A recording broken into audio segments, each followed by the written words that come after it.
Bumper మెజారిటీతో గెలిపించిన ప్రజల రుణం తీర్చుకోవాలనే లక్ష్యంతో ఆ ఎమ్మెల్యే పనిచేస్తుంటే వాళ్ళ అనుచరులు మాత్రం ఆమెకు చెడ్డ పేరు తెచ్చే పనిలో ఫుల్ బిజీగా మారిపోయారు. వాటర్ మైనింగ్ లో అడ్డదిడ్డంగా దోచుకుంటూ ఆమెకు చెడ్డ పేరు తీసుకొస్తున్నారు. వీళ్ళేంట్రా బాబు ఇంత చండాలంగా ఉన్నారని ప్రజలు తిట్టుకునే స్థాయికి వెళ్లారు. ఇలాంటి వాళ్లకు బ్రేకులు వేయకపోతే ప్రజలు మున్ముందు చాలా నష్టాలు చూడాల్సి వస్తుందని ఆమె అభిమానులు అభిప్రాయపడుతున్నారు.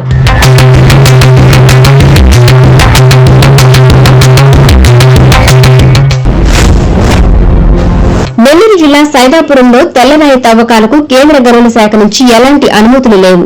పైగా నియమాలను ఉల్లంఘించినందుకు గాను అపరాధ రుసుం విధించి ఉంది.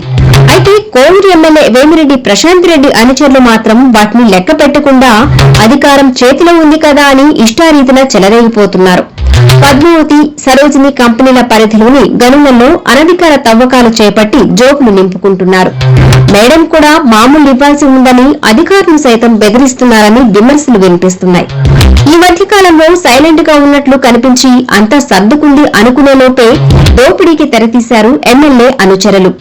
చెట్టు పేరు చెప్పుకుని కాయలు తిన్నారని చందంగా ప్రతి చోట ఆమె పేరును వాడుకుని కోట్లు కొల్లగొడుతున్నారని సమాచారం.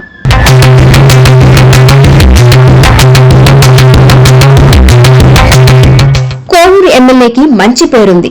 జీవితకాలం ఎమ్మెల్యేగా ఉండేలా ప్రజలకు మంచి చేసే పనిలో ఆమె బిజీగా ఉంటే ఆమె అనుచరులు మాత్రం ఆ పేరును చెడగొట్టేలా వ్యవహరిస్తున్నారు. ఏపీలో మంత్రివర్గ విస్తరణ జరిగితే ఆమెకు చంద్రబాబు కేబినెట్ లో చోటు దక్కుతుందని ఇటీవల బాగా వినిపిస్తోంది. అయితే అమాత్య పదవి తలుపు తట్టేలోపు ఈ అక్రమార్కుల పుణ్యంతో దరిద్రం తిష్ట వేసుకుని కూర్చుంటుందేమో అనే గుసగుసలు వినిపిస్తున్నాయి. ప్రశాంతమ్మ మీ అనుచరులుగా చలామణి అవుతున్న ప్రకృతి సంపదను దోచేస్తున్న అక్రమార్కుల ఆగడాలకు బ్రేకులు వేయకపోతే మీకు చెడ్డ పేరు రావడం ఖాయమని సొంత పార్టీలోనే అభిప్రాయాలు వ్యక్తమవుతున్నాయి. మరి ఆ దిశగా ఆలోచిస్తారని అభిమానులు కోరుకుంటున్నారు.